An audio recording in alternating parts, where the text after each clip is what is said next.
Go Gals podcast coming at you live from Solano Community College TV studio. I'm your moderator, Melissa, and I'm a nursing major. I'm joined by Brianna, a communications major, Elle in speech pathology, and Carmela, also in communications. Today we're going to be diving into self-talk and intrapersonal communications. So first, let's define what we mean by self-talk. So or self-image rather. That's kind of how we see ourselves, like our confidence, our self-worth, how we approach the world. And intrapersonal communication is how we talk to ourselves internally. And now Elle and Carmela, you guys are going to be talking about that later on. Yeah, our self-talk. Self-talk.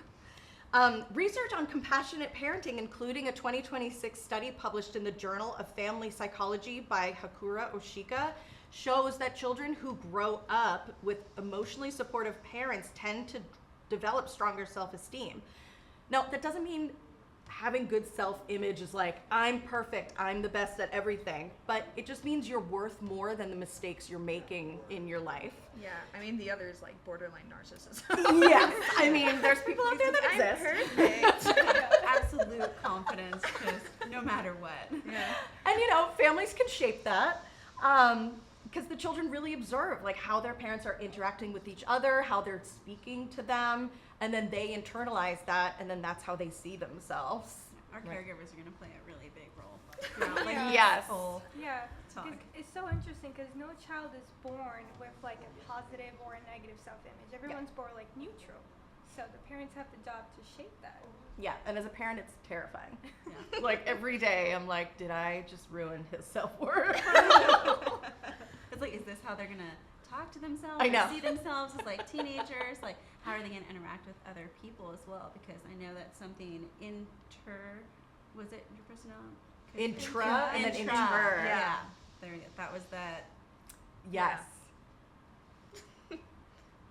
One is how we talk with others, and then the inter, one and then intra is internal. There it is. Yeah. And the internal can affect the external. Yeah. That's true. How we speak to other people. Yeah. Yeah. 100%. Okay, well, let's talk about the negatives or developing a bad self-image. Mm-hmm. So, as early as our childhood, a bad self-image can be caused by trauma, critical caregivers, a negative family perception of us. So, for example, you have a critical parent drilling into us like you can never do anything right, and this causes us to internalize that we're not worthy of their time or their love, and we can carry that like into other relationships. Maybe family members have a cruel nickname for you and it just kind of sticks and you never grow out of it.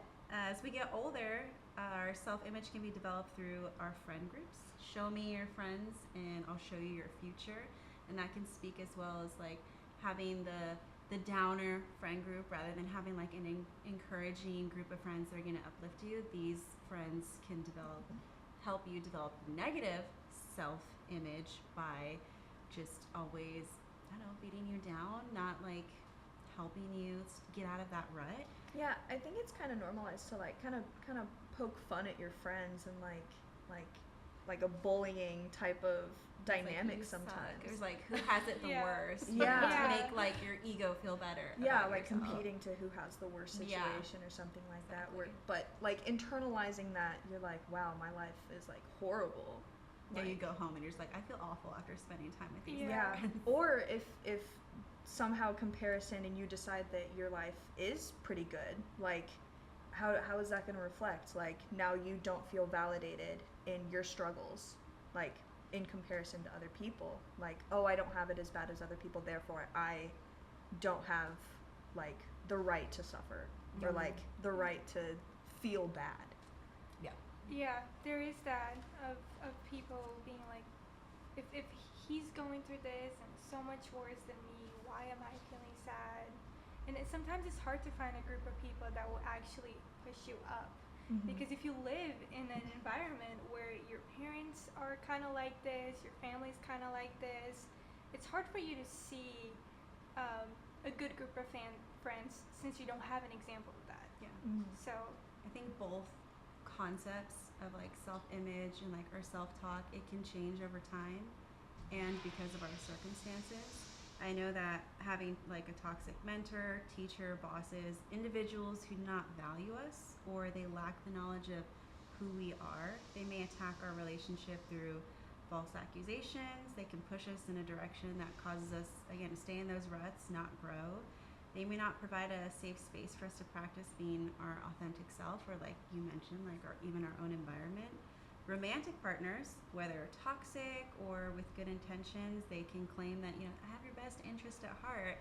They can influence our development of a bad self-image. They can push us in an unhealthy direction that is their ideal image of us, possibly projecting what they consume on social media or what they believe is right according to the way that they're raised. So I want to get into like talking about social media and self-image and how that can cause us to develop a negative self-image, because social media portrays like the perfect life, the highlight reels, perfect body.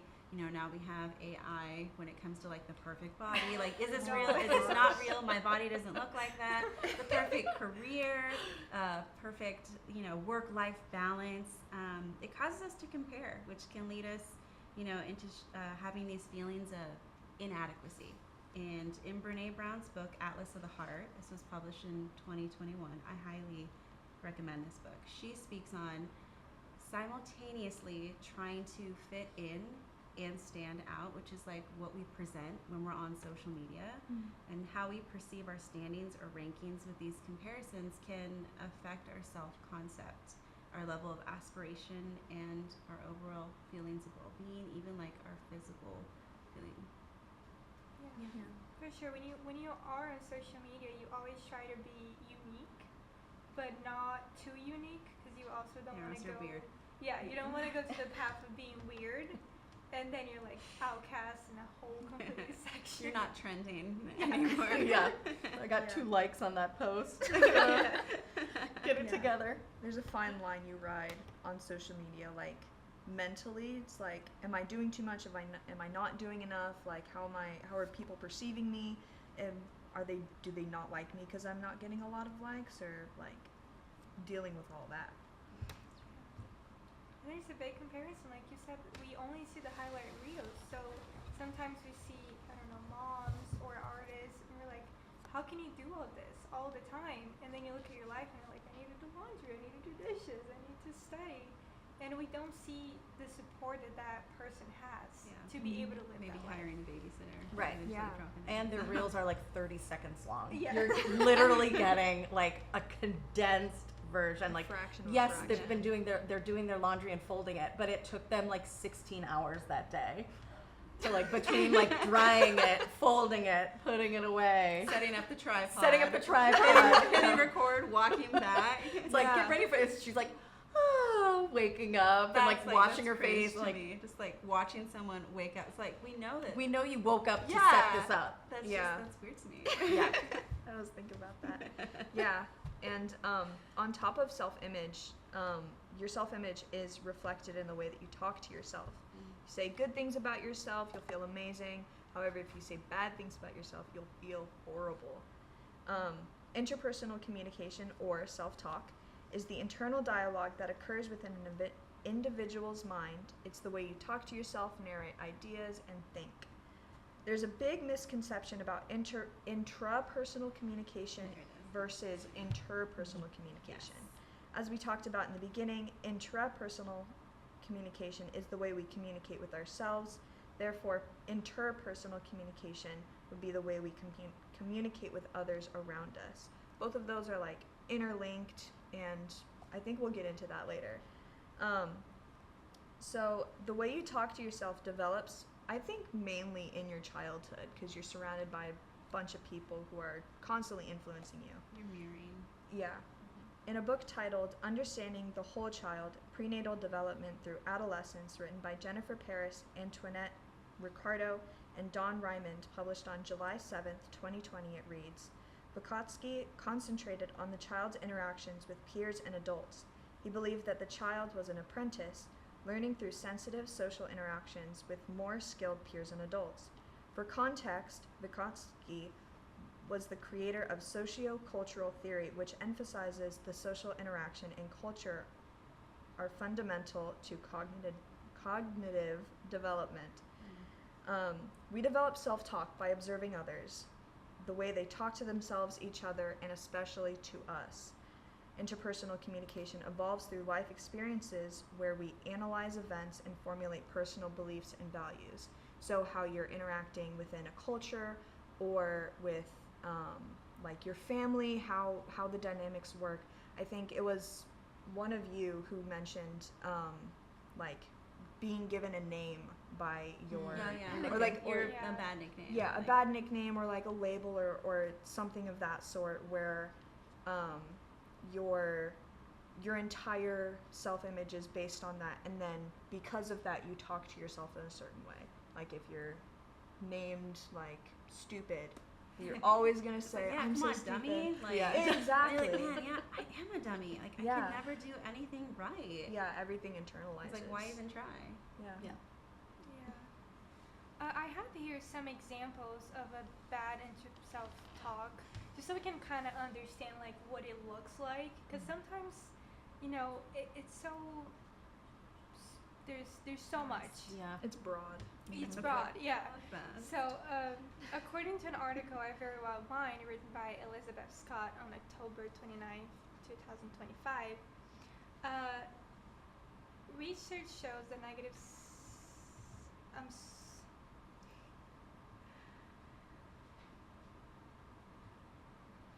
So sorry. You're good. You're good. It's an article by Rayleigh Sauter on November 4th, 2025, published on San Jose Mental Health. But he talks how not all negative self-talk sounds the same. So they have different effects on your mind and your behavior. The first one would be catastrophizing. That's when you come with the worst possible conclusion for something that could happen. It's always the what if. What if this turns out wrong? What if, you know, my life is over? Hasn't even happened yet. It hasn't even happened yet. You're just You're just It's like thinking about it. overthinking it. over. Yeah, Yeah. I was gonna say. Yeah. Yeah. We also have filtering. This happens when you only focus on a negative side and you ignore the positive of a situation. So let's say like you turn in a report for your company and 80% of it is great, but 20% you need to work on, and you automatically think that you're a failure. You can't get anything right. There's also personalizing. This is when you take responsibility and blame yourself for things that are out of your control. So you have like a parent, a partner, and you see them in a bad mood, and you automatically think it's my fault. I did something that left them in a bad mood, but you haven't even talked to them. Mm-hmm. Yeah. Yeah. Like, you're not Um, responsible for someone else's attitude. Yeah. Yeah. Everyone hold on to Yeah. that. Yeah. I feel like Yeah. sometimes like I claim responsibility over how other people are feeling, Yeah. because it's like I don't want anybody to feel bad, so it's like what can I do to help, but it's not my problem.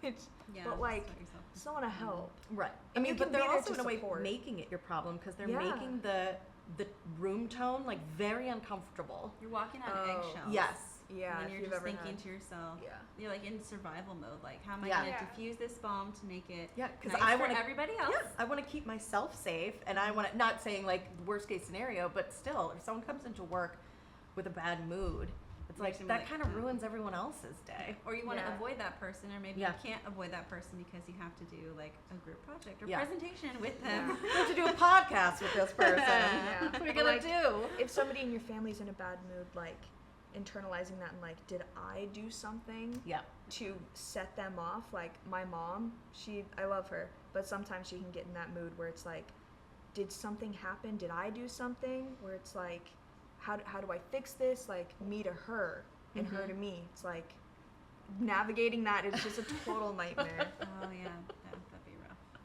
that'd be rough.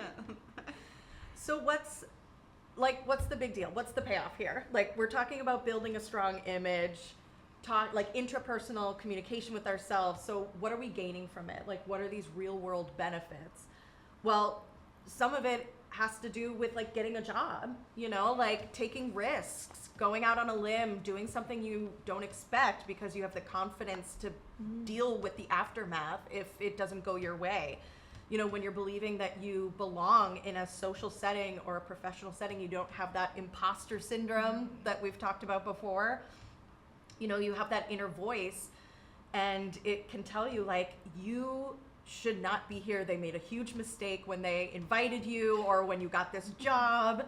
But knowing, like, no, I belong here. I have, you know, I have the resume to back it up. I have the experience to back this up. You know, that can be like a huge thing in seeing, like, those messages that we're giving ourselves, like our self-worth, and coming down with how we can improve that, you know? Yeah. I mean, I can relate really heavily to that because I work at an elementary school. I'm 20 years old. I'm around a bunch of really experienced people, older people, teachers, principal, whoever. And I feel like I'm an imposter because what do I know as a 20-year-old? Like, I got this job out of the blue. I never applied for it. Like, it's a miracle I got it in the first place. But yeah, it was like, it's still really tough figuring out my place, and it's gotten easier. But it's like constantly telling myself, like, no, there's a reason I'm still here. Like, I haven't gotten fired for any, like, incompetence. So I'm obviously competent enough to be here. You're doing a good job. Like, you have this self-image that there's like this image of the person that works in your field, and you have to fit that mold. Yeah. It's like, it's a lot of like, it's a lot of learning. It's a lot of accepting mistakes. Yeah. So when we talk about like the effects, right, of negative self-image, like kind of like Elle mentioned, like if you have a negative perception of yourself or your circumstances, you definitely don't feel like you belong. It can create low self-esteem, depression, feelings of inadequacy, anxiety. You have that fear of judgment, whether it's founded or not, keeps you from growing and being authentic. Having a low self-image makes us easy targets for absorbing negative feedback, which in the workplace especially, you have to be able to, you know, have that constructive criticism in order to like grow in your job. Life is stressful enough. If you throw in a belief system that you're not enough, it can cause a lack of motivation. You stay stuck in your rut, or you stay stuck in your like crappy friend group, and that limits you to change your self-image for the better. Like believing in false ideas about ourselves, it can damage relationships and cause us to lose connection and have no sense of belonging, and it can even lead to self-sabotaging in relationships. We could not trust ourselves to deserve better. We can stay in unhealthy, toxic relationships, which can lead to the damage of our mental and physical health. Perhaps we have the image of ourselves that we're the bad guy, and we always will be, so we self-sabotage. There's that imposter syndrome. We gaslight, we lack or avoid accountability, we lie, we cheat. According to Bismar Anwar, a therapist with Talkspace, in October 19th, 2022, she says our relationships with caregivers, they can have a lasting impact on how we relate to others. People with a history of insecure relationships may automatically assume that future ones are doomed to fail. This type of negative self-image keeps us from connecting with others, a root cause of loneliness. Yeah, exactly. Because when you have that bad self-image, that bad, you know, internal monologue, you can even not even try. Right? You refrain from participating in social interactions. You self-isolate. Self-isolate, and then when you do, you have a hard time connecting with someone. You have a hard time opening up. You're afraid that they're gonna be too self-critic, and you're too sensitive. Anything sounds like your critic. Anything is an attack, and you build all these walls and these shields. Yeah, you can't be vulnerable anymore. You can't. Which is what you need to build your community. Yeah.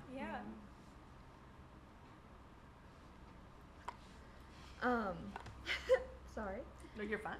Good, Elle. The effects of negative and positive interpersonal communication. Carmela will get into the negatives, but we're going to talk about positivity right now. Some good vibes. Yeah. The effects of when we talk kindly to ourselves.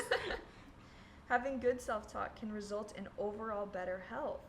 In a PNAS medical journal by lead author Louina O. Lee, published on August 26, 2019, it states, Results further suggest that optimism is specifically related to 11 to 15% longer lifespan on average, and to greater odds of achieving exceptional longevity. Overall findings suggest optimism may be an important psychological, psychosocial resource for extending lifespan in older adults. By reinforcing personal strengths and achievements, positive self-talk builds a stronger, more positive self-image and higher self-worth. There's that self-image again. They're interwoven. Positive self-talk acts as a motivator, improving focus and perseverance. People who think the best of and for themselves will act upon these aspirations. Confidence. Not too much, not too much. Then you're a narcissist. Yeah. You can fail, but you know what the point is to get back up. Optimistic self-talk can also help you become a mentally strong person. I know it's cheesy, but you need to start believing in yourself, even when nobody else will. External validation is always temporary. Internal validation can last a lifetime. Oh, so Bad self-image or interpersonal communication can lead you down a dark path of self-loathing, hatred for yourself in everything you do. Like, I'm gonna make a mistake no matter what I do. I'm always gonna fail. yeah, Something like that. Yeah. Your, yes. Your. By giving yourself grace in tough situations, you can learn from your mistakes instead of dwelling on them and thinking that you're a failure for messing up. Self-talk is correlated with self-fulfilling prophecies. It's kind of like manifesting something into happening. For example, by saying, I am beautiful every day, you'll start to believe it. Yeah, and that can go either way. I know we're in a really positive vibe right now. Bring us back down, Carmela. Bring us down. Because just like you said, the self-fulfilling prophecy, it can work both ways. So when Yeah. you start to say bad things about yourself and you say that every day, you start to believe in that. Mhm. So just like Brianna mentioned, there's an article, A Very Well Mind, written by Elizabeth Scott on October 29, 2025, that says that excessive negative self-talk can lead to mental health problems such as depression and anxiety, and can also cause higher levels of stress because you create a reality where you're not able to reach the goals that you set for yourself. And like we've been talking, the bad self-image, the bad interpersonal communication steals you from getting opportunities. Sometimes you have an opportunity. It is right there. It's knocking on your door, but you don't think you're good enough. Like, you're able to apply for a job and you don't even try because you don't think you're going to be able to do it. Or a boss is trying to give you more responsibility and you back away because you don't think you can do it. This affects this negative self-image, negative self-talk ends up affecting every aspect of our life. It's like a Deeply. flawed Yeah. belief system. Yeah. Yeah, I had an incident at work a couple weeks ago. I was getting ready for my day, and it was a Friday. I usually don't work on Fridays, but sometimes I do. I was supposed to go in at like 10, 11 o'clock, and my boss texted me. She's like, hey, would you be available to come in at 9? And I was like, it is 8 o'clock. Well, she called me in for 8:45 actually.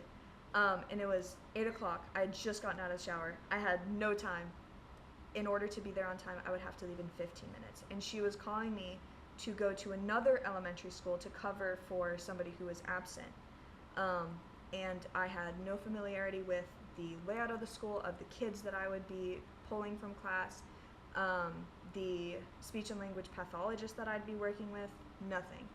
And I kind of sat there and looked at my phone and I was like, should I say yes to this? Like, she's giving me the option to say no, but should I say yes? Like, am I capable of doing this? Like that doubt started to set in where like what if I go and just the entire day is horrible and I just mess up the whole time? Yeah. You're doomed Like, to fail from yeah, the beginning. exactly. Motives are Yeah. always Yeah, like the self-fulfilling prophecy. But I did end up going. I overcame that, like, whatever you were saying about the, like, a fear, right? yeah, like fear. Like, but I went and it was completely fine. Like, I figured it out. Because thankfully I am competent and There you go. imposter syndrome, Yeah. overcoming Have it. that opportunity to grow. Yeah. Yeah. I think we're more capable than what we give ourselves credit for. Yeah. Yeah, and I think that's also like self-preservation, so that we don't feel like we've disappointed anyone, or you know, that we made a mistake and don't want to look foolish. That's Yeah. like, Yeah, that's like the worst thing to, Yeah. to Can't think fail of if you don't try. disappointing Yeah. someone. Yeah, It's exactly. horrible. Yeah. Yeah. so we can blame a lot on our caregivers, which is great. But what are some things we can control? Like, I know we've talked about changing up the way we speak to ourselves, like having mantras. Like, how can we work on this every day and strengthen it? And I mean, I found one of the ways is to recognize the identities that like I've been given growing up, and kind of revisiting those and like, is this still true? Do I still feel this way? Like, I know like when I go back home and hang out with my friends that I grew up with and like graduated high school with, there's a lot of regression that happens like in that group as a whole, because we all kind of like fall back into the roles. And then I have to come home and be like, I'm an adult woman with a child. Like, I cannot behave this way. And just realizing like that doesn't have to define me for the rest of my life. I know when I was growing up, also like in high school, I struggled with a panic disorder and depression and didn't know how to seek help for it, because in my eyes, I was like, well, I'm the funny one in my family. So how would admitting my mental health is not, you know, doing well change everyone's perception of me? Yeah. You know, and then having to go through that and then being able to say like, this is something that I really need help with, allowed me to kind of be like, I don't have to be this person all the time. It's exhausting. And, you know, like, you don't have to, you know, try to preserve that self-image you have of yourself. You're allowed to grow, you're allowed to change, you're allowed to be a different person than what labels you've been given. I mean, I think there's a lot to be said about kids who really, really flourish in college or like outside of high school, because they have like a clean slate, you know, Yeah. like, They oh, leave I their know. friend groups behind. Yeah. Yes, or it's like we were talking about those friend groups that maybe aren't that great at like bolstering you, you know, where it's like, I can reinvent myself. I don't have to be, you know, dummy. I don't have to be The slow one. the slow one. I don't Yeah. have to be this person that they all say I am. Like, I know I deserve better. I know I can be better, and I'm gonna find people that reinforce that. And it's also like getting away from parents and culture in your hometown and kind of discovering yourself like by yourself. Yeah. And finding new friends like you were saying. Right. Yeah. Practicing self-awareness, like knowing when you're stuck in a rut, and you know, viewing only one way of looking at your circumstances, like knowing like, okay, hey, like there's a light at the end of this tunnel, or like taking on more of that responsibility, because you're like, well, might as well give it like a shot, like might as well try. And I know like we talked about speaking positive affirmations versus like don't hate on yourself, and like your self-image can change. Like we have like our own example of that right here. I mean, I'm still funny, but you have layers to you. I'm multifaceted. Yeah. And let's see. Well, how do you know if you have a negative self-image? So Eileen Van Ischoud, she's a psychologist at iPractice, wrote an article May 21st, 2025, addressing negative self-image. So here's a couple of questions like you can ask yourself. Do you have difficulty making even small decisions? Are you very sensitive to criticism? Do you like have trouble identifying your positive qualities, or downplaying your successes, or even attributing them to someone else? She said self-image is based on learned beliefs, and it is possible to unlearn them. And I know that we talked about social media. You can always limit your social media. Like even like the overwhelming positive accounts that you may follow, those can even cause you to compare and be like, oh no, I'm like falling behind. Like you use like the example of like the mom. It's like you don't see, these are the highlight reels. So like don't compare yourself to somebody who has somebody that has all this help. Like you're doing fine where you're at. Like, and like don't beat yourself up, or like on your post, like be kind to yourself even on your post. Like ignore like, you know, the bad comments that you may get. Like, you know, there is a self-compassion quiz at www.selfcompassion.org. You can see like how kindly that you treat yourself. So I suggest everybody hop on there because that's something to do. No, I remember someone, it must have been, it was probably on the internet, but they said, when you're talking to yourself, imagine like you as a kid. Like, would you say that that's to like sweet. little, would you say that to little Elle? Would you say that to little Oh my Carmela? Would you gosh. would you be like, I'm such an idiot? Like, would you call little you an idiot? Like, no. It's No. so, I know. And it's But like, if you answer yes, that's unhealthy. Like, you yes. seek help. Yeah, like I was a dumb kid. Yeah. It's like, Aw. what was the slow one? like think of how you would talk to like little kid version Yeah. of you. Yeah. Oh. Yeah. But if you cannot say yes. If you Yeah. think about a friend that you really like, your parent. You probably Yeah. wouldn't say that to someone that you love like that. Yeah. And you should love yourself. You should have So some respect for yourself. you Yeah. also shouldn't say that to yourself. Yeah, that's also on like self-image, like how you see Mhm. yourself, how you're talking to yourself. Yeah.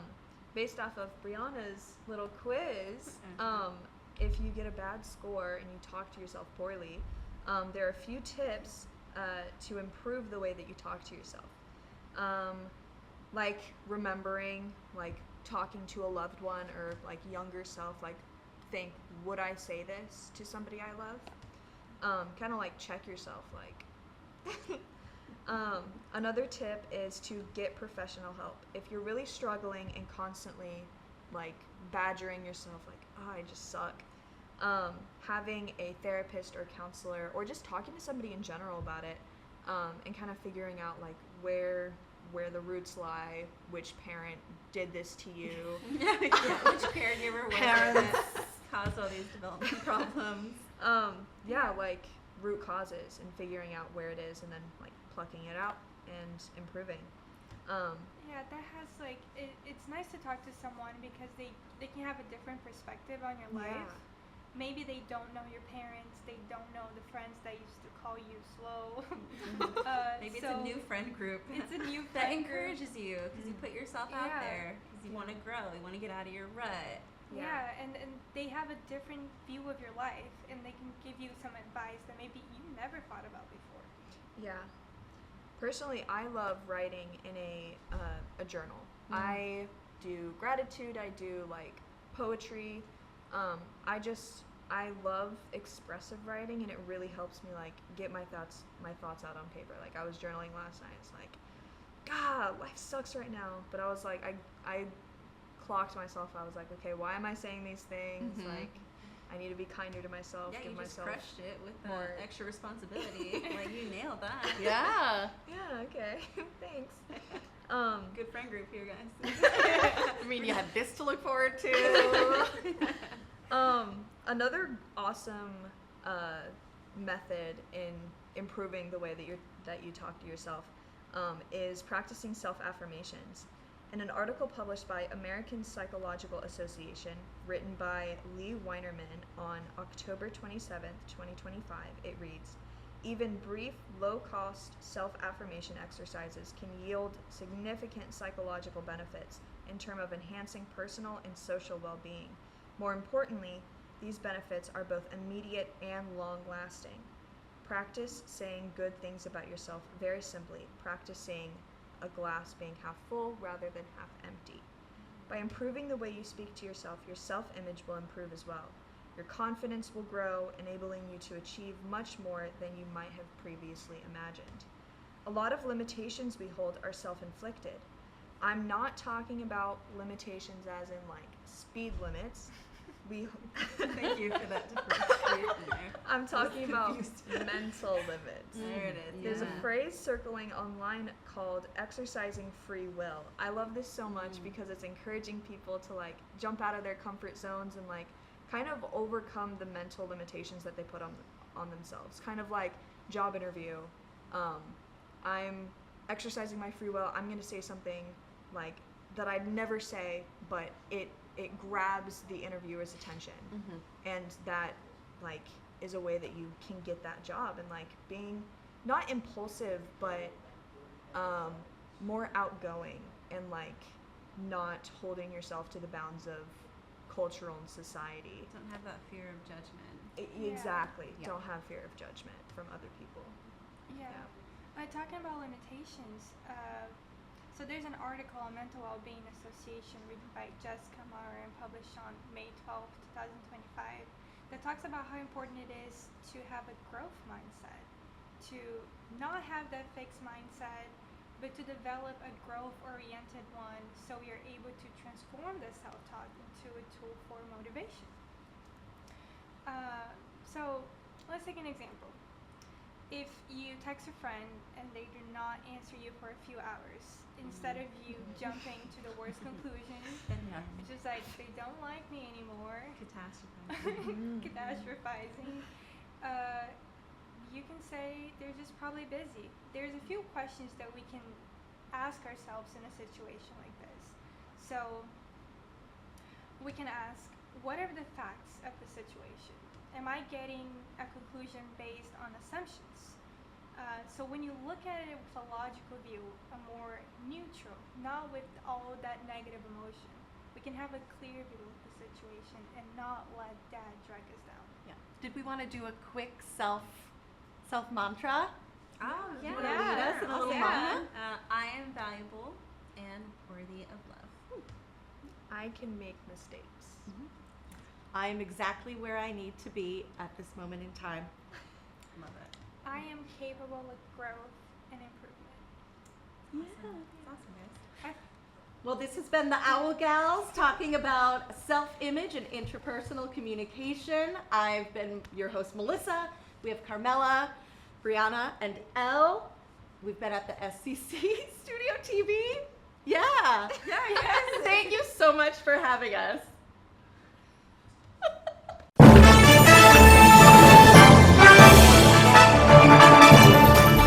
The exponential growth from the program from my first year to my third year now, that's what keeps me coming back and keeps me excited and just like fulfills me as a person. It's so impressive, and we every time we walk in here, you guys are doing something different. It's great. It's Nothing but opportunities here, and we have sports to cover, we have the equipment. Because the more ambitious you are, the more opportunities you'll have. on-the-job training is huge. Get the hands-on experience. When someone asks who can do it, you can raise your hand and say, I can do it. So Joining the class was the best decision I ever made.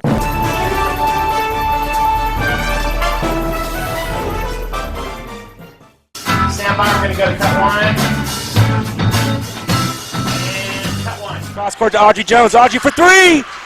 It is good! With 1.3 seconds left on the game clock. Audrey Jones with one of the biggest shots. the sky's the limit, really, with what we can do here. College just got affordable. Up to 100% of enrollment fees can be reimbursed for first-time college students taking full-time classes. At Solano Community College, we are taking full advantage of this to further your future. With certificate and degree programs in industrial technology, aeronautics, biotechnology, and many others, Solano Community College is a staple for success. For more information, please contact the Financial Aid Office at 707-864-7000.